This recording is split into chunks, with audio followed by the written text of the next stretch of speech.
welcome to yet another episode of the World of Dogmen. This is going to be more of a quickie, and I don't believe there's going to be a channeling involved in this. I'll just start it off with an interesting dream that took place. Before this, there was a ton of distractions leading up to this. These military people cannot seem to help themselves.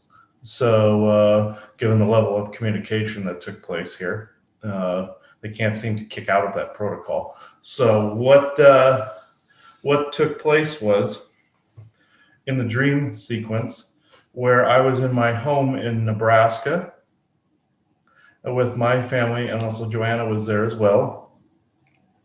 And we had a little baby dog man running around in the house with us, and we believed him to be lost. And he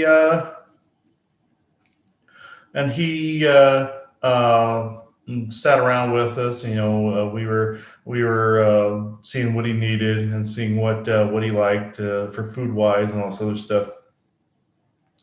And also, we asked him his name at one point. I was sitting back on the back porch where I had a bedroom for a long period of time in the Hartley house in Lincoln. And we asked him his name, and he said his name was Lerp, Lerp, Lerp, or close enough, being told. He was very comfortable around us. And I believe he got separated from his family somewhere. I mean, I don't know if it was a caravan or if it was a hunting party or something like that. I'm not quite sure the circumstances by which he got separated. But he didn't know streets. He didn't know landmarks or anything like that. But we asked him to point in a cardinal direction where he had come from. And first I held him up to windows that weren't necessarily part of that back porch. And so this is how I knew this was another scenario that was being transposed as one of mine. And I'll get to that in a second. Because we didn't have upper windows on that porch. We had regular ones. So held him up to those windows, and he went like this and pointed towards one of them, towards a direction. And it looked like it was like I want to say it was an easterly direction. Not sure completely, northeasterly. And took him outside. And that's when I sat and asked him, would your people be very receptive of me? And he went like this. And then I asked if they were separatists, like separatists from humans. And he went like this. He could understand what we were saying. He was very concerned about what his people would do to me. And that's where the dream ended. Well, the real scenario came up while I was in the shower. I was being paid a visit by a dogman, which I came to find out is the adult version of Lerp. And it's been since, I believe it's been like since the 70s or 80s. Maybe he'll clarify that here in a second, or what we call the 70s and 80s. But this was back in the backwoods of Nebraska, where I'm from. And there was a farm family. It's almost reminiscent of like the Superman story where they raise the Kent family in Iowa raises Clark Kent, but where it was a couple farm hands, a couple and their son, I believe, and they came across this baby dog man, and they felt compassion, and they did all the same things that I just mentioned. But the back room where they kept them were the ones that had the windows along the top, these little windows along the top of the room. So I was just being shown that this was somewhere in Nebraska, back in the back farmlands. If you went back there, you would know that there's a lot of room for cryptids and everything back there. People think Nebraska, no trees, no, it's all flat. That's not true. There are hills, there are caves, there are like gorges, there are forests. So there's a lot of space for cryptids, and Sasquatches out there too. So, and there were giants out there one time too in caves. So That's so it's a farce saying that Nebraska is like nothing except maybe out in the Panhandle. But uh, what this scenario was, I saw them taking this little guy. This little guy led them back to where the parents were, and they were not too pleased to see humans there. Two armed ones, especially the two farmhands, had shotguns, and the couple and the son didn't have weapons, but the couple of the dogmen were armed too, the bodyguards. I usually call them werewolf bodyguards, but some of them are offended by that term. But this type of dogman looked different to me. Like Lerp himself kind of reminded me of a Pomeranian with legs and arms. It's just he had that almost like down, like how birds have down. That's how his fur was, and then he shed that as he got older. But I recognized on the adult version the same ears that he had. He had these curved ears that came down, kind of like this, and they had little points, like almost like an elf or a gnome. And I recognized the same lobes and such on him. That's why I figured, oh, you're Lerp, you're the same one. And he was hoping I'd catch on after a while. But the reason for this communication was to see where some humans were at. That we are essentially the people they want to communicate with, not necessarily any government or any military, and anything political. And we were having a conversation with him prior to this recording. This is why this is more rushed than normal. It's because the military did not like the train of conversation that was taking place. It was on the political level, and it was on the militaristic level. And I believe Lerp is concerned about some of these things that are going on, but also the main crux of the conversation, or the main crux of the reasoning behind showing me that scenario, was showing that there were good people that would take care of him, but that very same family said other humans could not be trusted to not be scared of him. And the dogmen felt the same way.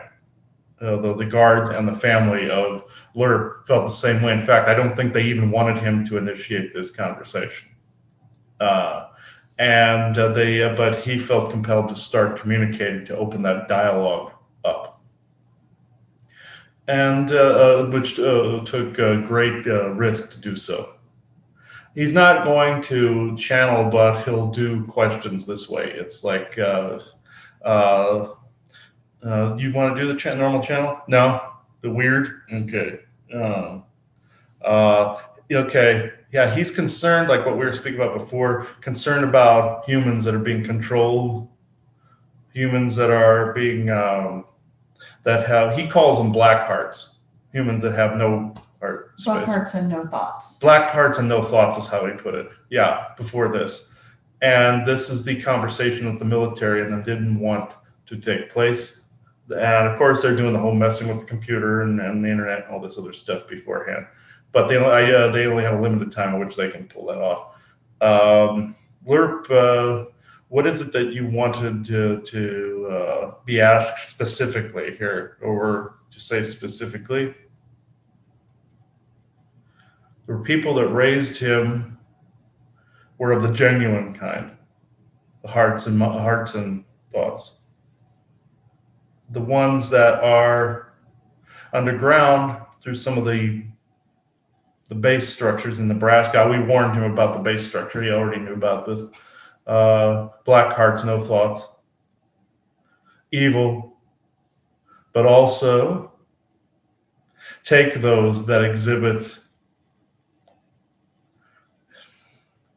He's trying to translate it right. He says this doesn't sound completely correctly because he's saying too much sovereignty, too much independence, which you're fine for doing. You're supposed to do that. It's tell him to say his whole thought, and then we'll be able to probably figure it out. What he wants to say in our language. Okay. He's kind of limited on words here, so because if you heard him talk, he'd sound like this, but he's mostly telepathic. His whole thought is concerned if you put out too much information, you're going to get tagged. as a problem, or tagged as a pain in the ass, or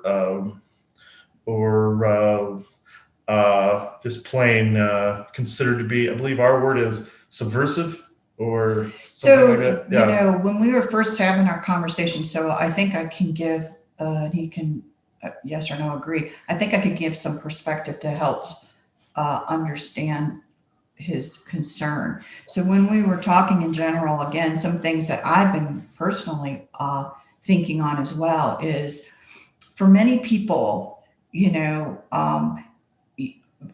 information about, let's say a ruling class with dark hearts, or, no thoughts, things that have taken over, or whatever, however you want to put it, but that you recognize that they are certainly not for the public's in general highest good. They're for their highest good, or their whomever they're reporting to's highest good, because they may not really have, again, too much of a thought of their own anymore.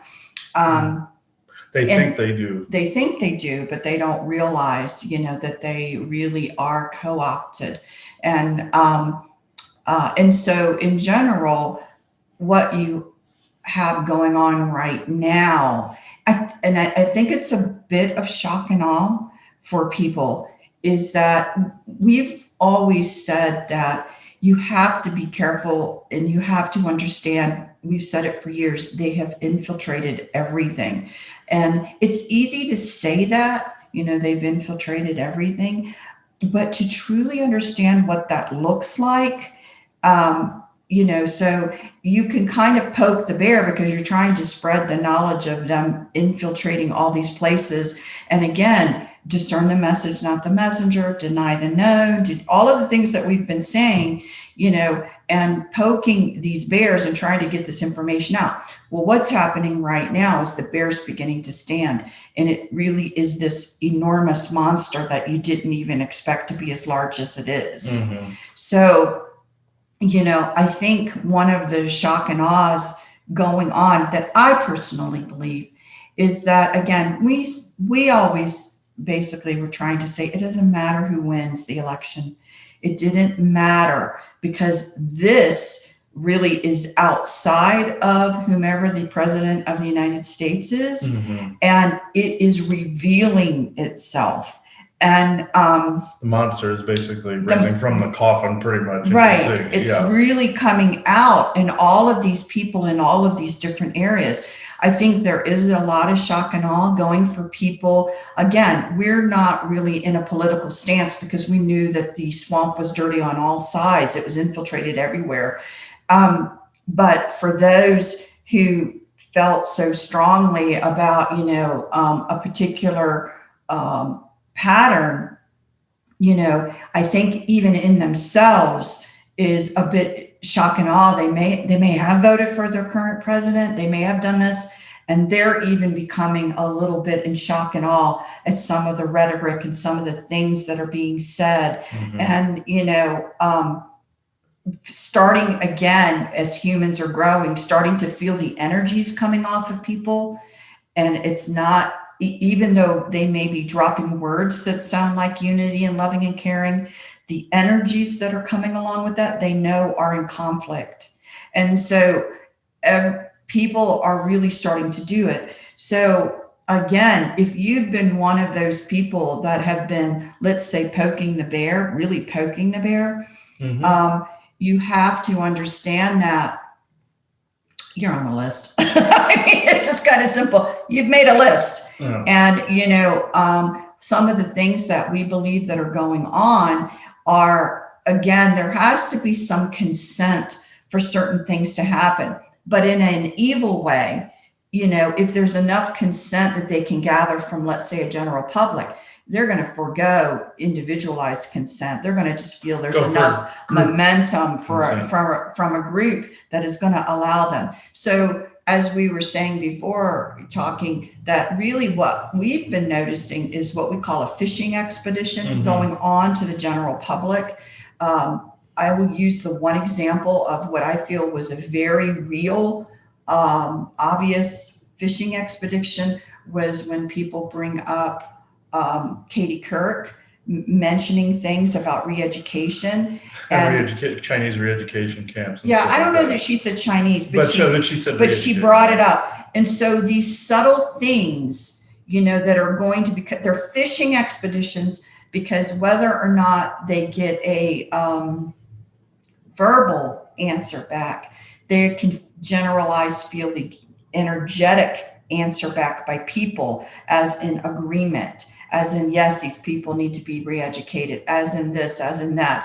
Yes, there is this horrible evil with them and it's them, instead of the displacement of the people that are saying it are really the ones. So it's a fishing expedition, and they're reading the energies coming back from that. And they're reading what people will tolerate. And what people will tolerate. So, this is where, again, a lot of people are having to really search their own personal soul for who they are. And even if, again, this is like saying, your neighbor, has a different viewpoint and you want them sent to a re-education camp. They're no longer good enough for you because they don't believe in what you believe in. A lot of people are being faced with those thoughts. What do I really feel that threatened by them? Or whatever. But a lot of fishing expeditions going on to see the energetics and to see whether there's enough energetics that it would support doing it. Because I can guarantee you, if there was enough energetic support, they would be doing it. Mm-hmm. Because that's who the people that you're actually dealing with. They don't have enough consent or fuel, so it's like they have to probe the public in these drastic ways to see if they can stir it, and see if they can stir enough of the fuel up to actually accomplish it. Yeah. So, and it's not just here. They're trying to purge and find where people are in all areas. Again, let's say in the creation of the list, let's call it that. So you have now the stand down that the Pentagon head has done with the military to try to purge out, their racism or whatever they're doing right now. It really is kind of, again, systematically going through places to try to get a feel of where people are and where the threats, let's say threats are to their agenda, and either in the intimidation. I find that very interesting that is going on, because and maybe this would be something. So far, have I recapped what we were talking about earlier? Well, okay. No. So the other interesting thing, I think, is the whole military aspect of them trying to go through the ranks for a potential finding out who's what. Mm-hmm. I feel that the average military person, and we were making distinctions about the average person versus those ones that have been co-opted, that the true average, let's say, military person is behind the scenes in general as a whole saying this is the most ridiculous thing they've ever seen. Yeah. Like also some people that are in the programs that know what's going on, they're like, ugh. But also and not giving energies to it. And not giving energies to it. Yeah. And also Lerp made it a point to say that some of the beings and people that were coming to our door at certain times, even from last year and everything, they couldn't be trusted. He felt quite compelled to say that. Don't trust these people. They're the no thought, no heart type. They don't care. And do I think that's true of all of them? No. But the ones he was pointing to. And I think it goes back to what we were saying about discerning. Really, again, even with us in our higher discernment, to really trust ourselves. That if we get nothing off the other person we're speaking to or the other being, if you get nothing, if it's one thing you can get, you feel there's a bit of benevolence there, or you can feel, oh, I'm not so sure about you. But when you get nothing, that's actually the most dangerous. And so, I feel that, sometimes even for us, out of our own doubts of us picking up on something correctly, we would maybe spend more time with something trying to interact with it than we probably should have.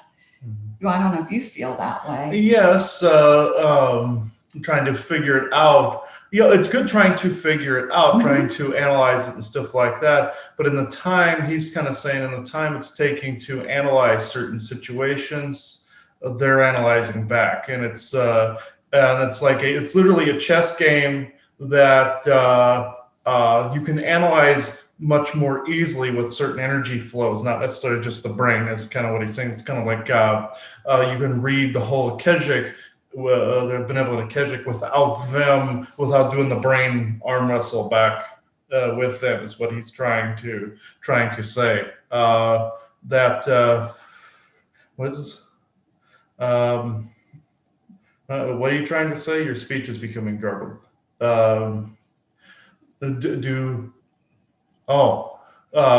He wants to go in now to I think he's made his point in this area, so he's going to go into more about him now. This is okay. Now he's showing the example, focusing on the unity between the different races versus how subversive and how counter move these other people are, type of thing, which is fine. It's great we're seeing that. But lingering too long, think of it as a form of detection back and then getting on the short list is kind of what he's saying. Right. So you have to, again, I think, for us, we try to, sometimes we're more successful. We try to acknowledge that this is going on. We've tried to prepare people that this is going on, but we feel, again, there's a lot of inner work that you should do, and you should be looking at how to build bridges, not how to burn bridges. Although you must be careful, because you're going to run across people that are to the last breath that have no intention of ever building a bridge, but they'll pretend for a while. Oh, they'll pretend because they're so programmed, like you said, no thoughts. Right. So that's what he means by no thought. But also there was one more thing you were wanting to touch on this real quick. Can I ask a question while you're trying to draw on that? So getting back to being able to read the Akashic without using your mind, I think that's a big deal. My question is, again, my feeling is that the more powerful, high frequency way of doing something that is less detected, because again, you're dealing with people who think they are at the top, and they're not. So if you do things that are, I think, am I wrong in saying that? No, there's also bad guys. Rob and I found out that there are bad guys that exist in the higher frequencies as well, that are trying to mimic certain things. So it's not. And they do it with technology. Right. They're in some of the higher dimensions and stuff like that they wedge their way in there to mimic certain things here. But as a general statement, is that wrong that you would want to try and do it that way? No, it's not wrong. Keep your light bright, like we were saying in our lecture yesterday. Keep the light bright, but keep it camouflaged. Okay, so my question is, and hopefully you can answer this, because we don't like to tell people just to do something. We like to give them a mechanism for how to doing it. So again, I try to tell people, again, you can feel it when you're living in the moment. You can actually feel it when you're not trying to edit your thoughts, because what you'll feel is the energy leave from this center of the body. Some people again refer to that as the heart space, but the goal is, I think, getting out of the mind and more reaching through this energy center. It's a different frequency than you think. The mind is a higher frequency just because it's literally higher than the heart. This is the misconception, one above the other, and that's more of a linear way of thinking. Right. So my question is, when we say reaching for the information, trying to do it in a different way, again, I'm asking, do you agree that it's safer to reach through this mechanism instead of brainiac way, to go through this? It's almost like the brain isn't thinking. The brain's like on shutdown. So that means if they're monitoring your brain, you're not getting too much, but you're reaching out through the heart, and it's being done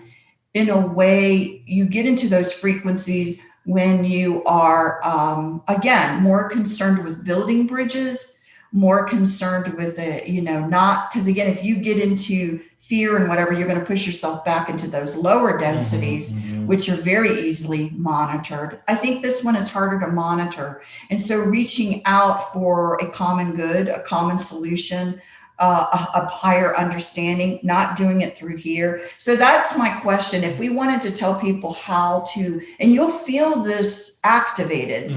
So that is my question, because I want to help people understand. They're saying there's things to think on and there's things to feel on, and not using your brain is not something you want to do either. It's more like a unity between mind and heart. Knowing when to think your way through something, know when to Viking and I always say surrendering to the flow of the energies. This is something they can't comprehend completely because they're brainiacs. So it's like going from here, but also not canceling out thoughts either. Your thoughts can betray you, but at the same time, your heart can also be tricked in that respect. Like if you've fallen for a trick that the mind could have gotten out of. So both sides can be to a certain extent, but less so on the heart side. It's kind of how he's putting it. Mostly from here. But the brain is there for a reason too. So you can't let it get co-opted as well. So yeah. And I agree with that. Absolutely. If you were, let's say, if you're trying to work in that mode, will it feel more like the words are leaving your chest rather than your head? Yeah. Like leaving instead of that way, this way? Yes, you can say that. Yes. I only say that because, I'm looking for things. We always want to come up with things people can try and possible solutions. He's saying tangible solution. Keep it simple. You can think complexly. That shows that you're learning, but know when the complex thoughts are not yours and being used against you.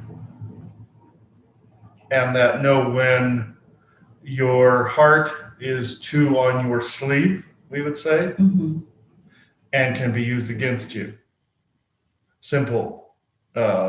No, he's using that like that Kenny Rogers song, know when to hold them, know when to fold them. Yeah, right. He said simple solution, know when to walk away, know when to run. He's using that. Right, exactly. Yeah. And again, all that is that discernment of if something feeling like you want to pursue it, or is it putting a knot in your stomach? Yeah, that's it. That's what it boils down to. And the bottom line is the knot, or I keep saying, or nothing.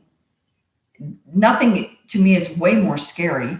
But scariest, he says. Yes. Yeah, and so the point of what I'm trying to say is that if you're attempting to do something and you start to get a knot in your stomach, you should stop. You should stop.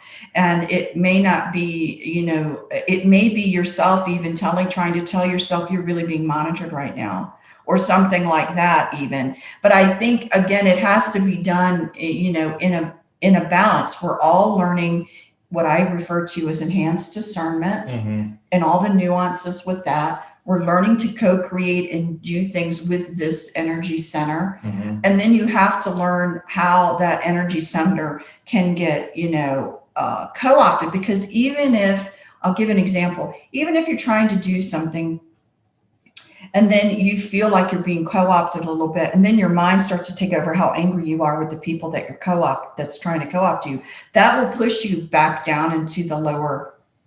You may get over obsessed with that, and it'll push you out of the heart space back down into those lower areas. So you have to kind of be wise to how all of this, works. Again, we're not perfected. I don't even want you to think that is so not true. But we want to give tangible things for people to, kind of work on. But the biggest thing at all is if something is making you so uncomfortable to stop, you need to stop. Yes, exactly. If you're getting all sorts of weird warning bells, not from something trying to telepathically get you to stop something that's important. That's also a different method as well, where something will try to pull you away from something. But know when you're getting a true warning bell. I always say a red alert in the back of my head here. or in the chest or wherever, you're being basically you're the greater part of you is saying halt a moment. You have to know when to step back, and that's what basically what he wanted to say. What's interesting also is he brought in a little baby one of his own walking in here. There's like a little fuzzy one walking around in here too now. So I'm thinking this is his child. Uh-huh. Yeah, this is his. Smaller than what I saw he looked like, but looked like a little Pomeranian with like legs and arms, is essentially, and with the curved ears like this and the fuzz. Where if you pick them up, they go, like a Pomeranian. So yeah, this is I've been petting his head over here. He's sitting on the floor right here. With like you can see the little toes and everything with the little claws on the end, and they look like human toes, like with the. I thought I saw a thumb on the kind of like a paw, really, but it's like with the pads, but at the same time, it's like a human foot. So similar to us, kind of. But the bottoms of their feet are just like pads, like a dog. How it's rough on the bottom. And where they're transmitting from is still Nebraska. It's out in the farmlands, Nebraska. I don't think he cares if we tell where it is.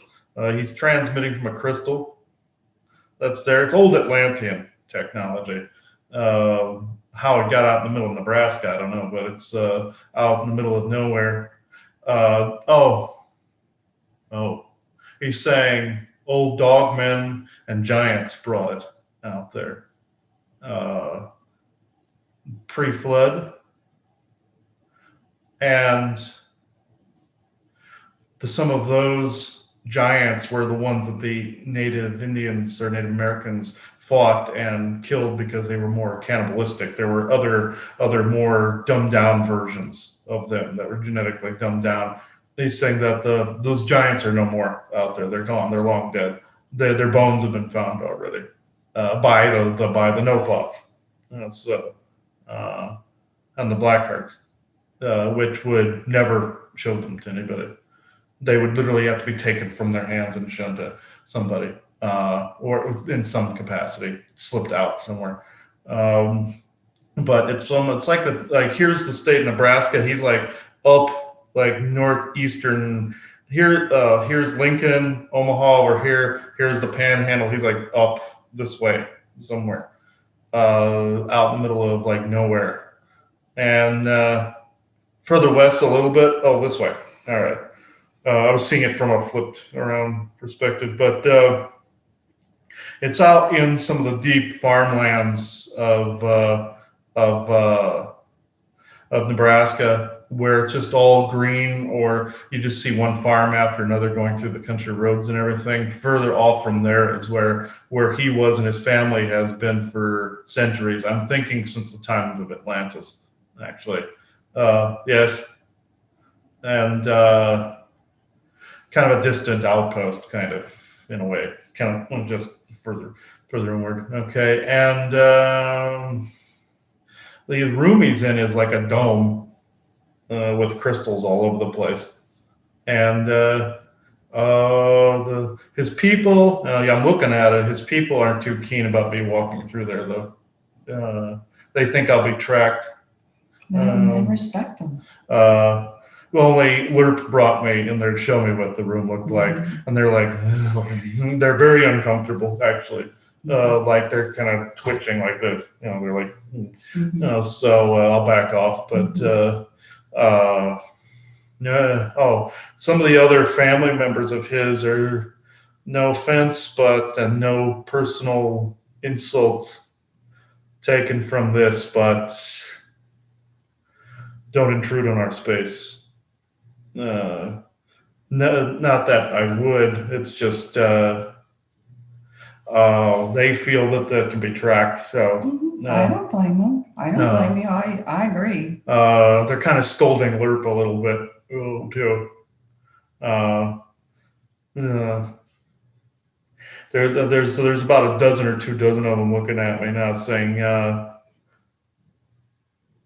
humans with open minds and lighter hearts seem rare to us, but not out of possibility. even though the ones that helped him out, Lerp out, were like an exception to everybody else. They felt they understand this. They're not oblivious to that. They're very skittish and very not too receptive to even talking. It's like they're doing it to humor him, I think. Well, I think you ought to go ahead and go. And I'm just asking if they have a leader to talk to, if they have like a king or a queen or somebody that was from maybe Atlantean times or something like the other groups. You do?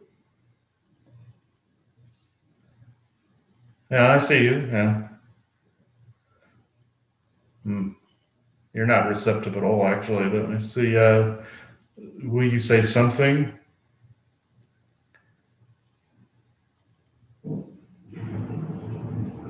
He was another one that came from Atlantis, from that time frame, and he looks like the other ones from Atlantis did, kind of like second generation antique one type.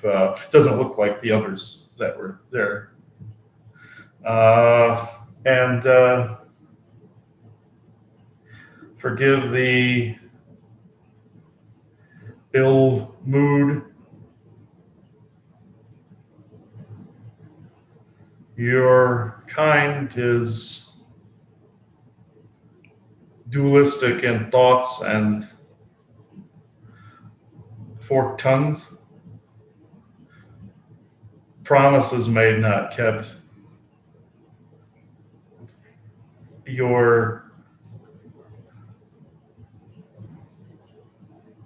solicitation of information is okay to a minor extent. Our grouping is small, given the fact of our long journey through history. Some called us monsters. You say werewolves. This we know, or we know you know. But we are a group of, you would say, intellectuals, remembering our past, keeping present, and going ahead to the future is how humans would put it. We have no interest in physical interactions. And you understand, our histories are clouded and stained with blood. It will take a while to fix this. Understand? Yes. The transmission must cease now. No offense. Lerp has not overstepped his bounds. He's just more open. Not that we are not. You understand. I understand. Um, we will only be in communication when we're comfortable. Lerp and his generation may be more open. Communication conduit closed now, right? They're telling Lerp to stop too. So, and his kid. What's your child's name?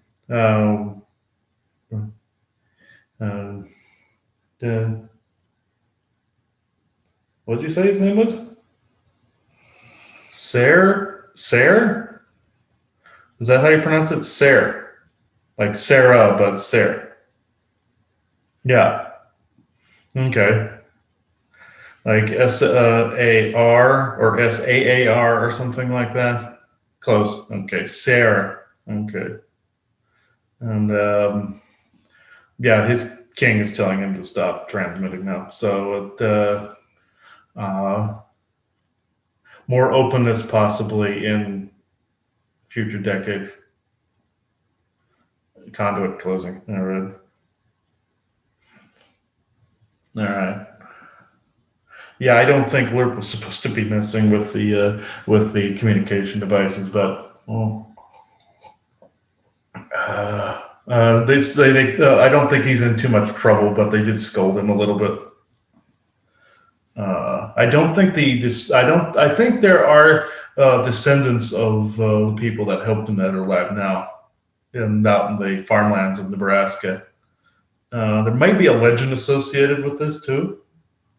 Something maybe online we haven't heard yet, or in a book somewhere, or in somebody's writing somewhere. I'm thinking that family wrote it down somewhere. But that's the only way they could record it was to write it.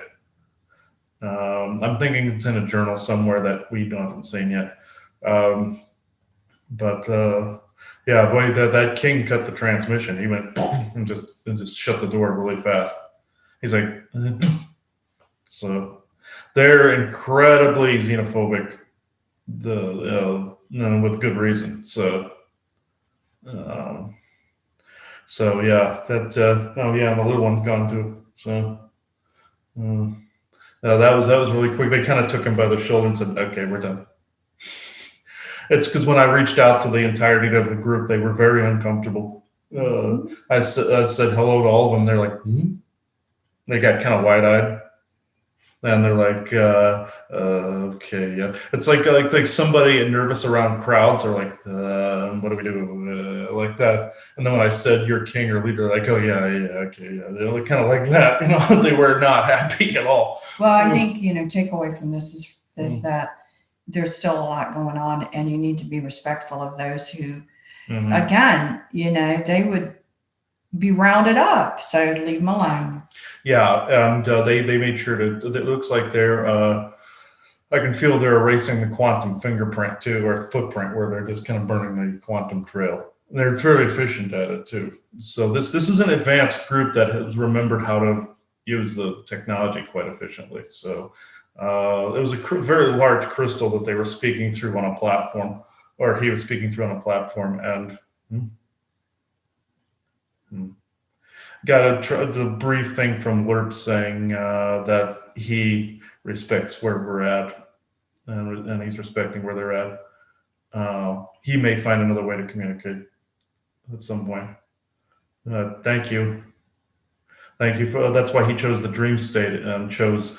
Oh, I get it. Chose to fit me and us into a familiar scenario from Lincoln and from the house in Lincoln. To also, he was masking some of the transmission so that he could get the story out, and that he could communicate in that way. He was issuing a warning. The other group, they're so separatist that they weren't going to warn people about certain things out there. He felt compelled to. He felt compelled to open the door, and that made them uncomfortable. Very uncomfortable. Like their nerves were shot. It was like they were like, like no, like that. They're like, crap, somebody opened the floodgates, something like that. So I don't think he's in trouble. It's just that we're probably not going to hear from him for a while. So all right, that's very interesting. There's I could see because immediately our side out here started targeting him, and other aliens started targeting them immediately. It was like right. That. So to get back to some of the information that he wanted to tell, that from his perspective, what's going on, things that people should be aware of. Again, don't think you are helpless to this, but please understand what you're doing. Things are being done. People are being probed. People are being their thoughts. Again, you have to just be able to stand in your sovereignty and basically say no, that this is not an acceptable part of your reality. And so again, people, I would certainly not be giving them fuel. It's like, I always say, the best inauguration could have been the most boring inauguration. And it ended up being that way because, again, you don't want to fuel the fires to give justification for something they're attempting to do. So stay away from things that would potentially become violent. Absolutely. However, on an energetic level, you should be actively rejecting what's coming out of these people's mouths. Absolutely not. I do not agree with it. I do not buy into it. I Mhm. think I'm going to put thoughts out now on me unifying a little bit more with neighbors, even if we don't exactly 100% agree in thought, because who does 100% agree in thought? Mhm. And you need to be actively on an energetic level, be putting out absolutely not in your reality with the strongest of intent. Don't give them the energies to be able to do it. I think, again, people, they don't, we spend so much time trying to help people see this as an energetic process. Um, so people think they're sitting in their home and there's nothing they can do. And that's the furthest thing from the truth. That's wrong. Yeah. It's not. They can be rejecting this, not accepting this. And in their minds, absolutely not. It will not be that way. This will be ending. Things like that. And so, if you are out there speaking to others, please remind them of the energetics of all of this, and that they are co-creator beings, and that their intention of absolutely not, when you hear things, if you're listening to news report, if you're listening to things, you should just be, as things are falling from somebody's mouth, rejecting it. Just no, absolutely not in my reality. Because it's all part of the false media and all that. And all a part of a fishing expedition to see who will comply. Yes. And you can answer back in your energetics without getting into a literal fight. Now, there may be times where it's appropriate to show up at a rally where it's an energetic movement. Again, the energetics are huge. Collectively, it's huge. And so showing up in support to not become violent, which is really, I think, what happened. Again, my personal opinion, in DC, the amount of people that were there to do it on an energetic level was enormous, but it was usurped by the few that were already pre-programmed to go in and be thugs and do things they weren't supposed to do. And this situation was, I think they were aware that it was going to occur, and I think they used it, of course, to their advantage.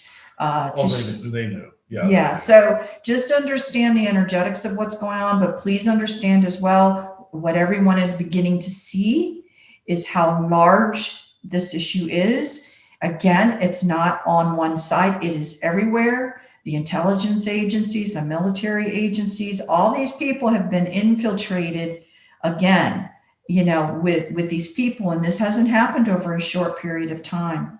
So it's just now being uncovered so that you can really see, again, the wounds that are really there, and those that really are trying to push a particular agenda, but on an energetic level, completely reject it, completely and utterly reject it. And, let your energetics be known that way, if there's no other way for you to do it. And again, so show grace to yourself and show grace to others. This is a very difficult time to people are like in shock and awe. You think you're in shock and awe, and everyone's shock and awe after election. It's just more shock and awe. It's just bigger and deeper. So, and you have to be willing to just, again, sit with yourself and create the world you want to create. And again, as far as not trying to change the whole world, that's too big, but just try to work on the community that you're around, just literally the people that you're around, by showing them grace, by, helping them, if they just need to talk, do it without judgment. And, do it on a smaller scale level, which is, I think, what he was also saying, do it on a smaller scale level. And then those individual bubbles of smaller waves are going to touch and grow and touch and grow. And, just do it like that, but understand what's really going on. And I wish I could say it would be over tomorrow. I really do. I think, a lot of people, this is just unbelievable what's going on. But this is a process now of you learning how to co-create in a way that's better for you, and pushing your energies, and pushing your intention, and not being afraid to do that. So, this is all about you becoming your sovereign self.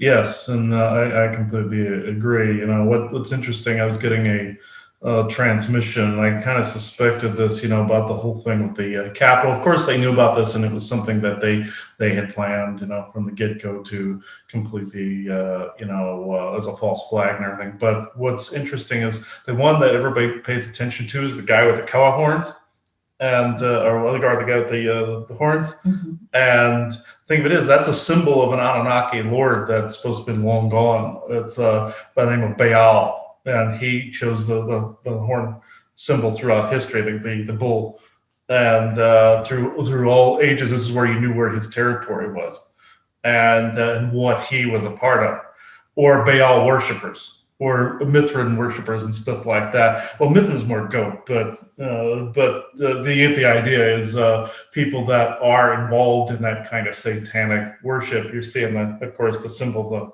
the horns. So that and they're basically showing you right out in the open what they were doing. Whether that idiot knew that was part of it, I don't know. But that's what popped into my head. Is this was another form of disclosure that basically showing you who was responsible for the entire thing. Is what that was. That I haven't substantiated that yet. I just know it's linked to old Anunnaki lords and satanic worship. So that's what popped into my head. They wanted me to make sure to add Baal and Mithrin and Molag and all of them in there, so that they're not forgotten either. So somebody wanted me to put that in there. Mm-hmm. That was benevolent. So I believe this is a good spot to end this. I know this was a weird World of Dogmen episode, but it shows the history between our two peoples, and some are more trusting than others on both sides. And so both sides aren't necessarily wrong for that, like the humans that helped Lerp saying can't trust the rest of them, and the Dogmen are not wrong either. So if they can hear that, they're correct in their caution. So especially their king there. They were very nervous there. So, okay, we'll win this. This is a very good episode of the World of Dogmen. Thank you for watching, everybody. Bye-bye.